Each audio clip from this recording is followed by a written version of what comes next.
Talk to me about being a captain of this team. What does it mean to you? Well, I think first and foremost, it's just been a huge honor. Just to know that this management, first of all, trusts me with that job, and then my teammates. That's more important than anything. That they believe that I'm the guy for this, and that I can help them get better as a team. And I've always said, though, it's not about me. It's always about the group, and I've always tried to lead that way. And I really care a lot about these guys. So it's been a lot of fun and a huge honor. And I'm hoping it continues, and then we can bring a lot of success here because of it.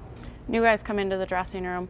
How do you start to meld them with the rest of the personalities in there? Yeah. And how do you maintain that team identity that everybody keeps talking about?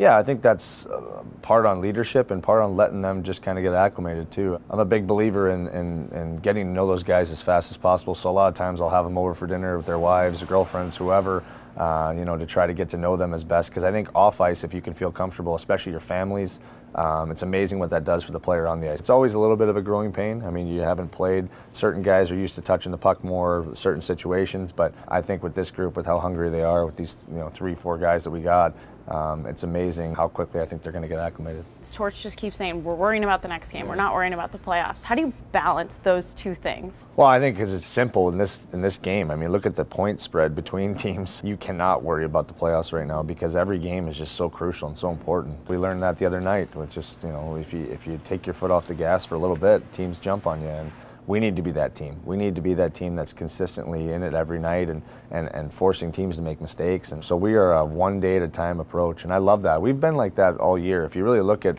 some of the adversity you want to talk about or distractions, and we've just taken it one day at a time and put ourselves in a position to be a team that's in contention. And I think with this group, if we become a better team each and every day towards playoffs, that's going to be a pretty scary team come April.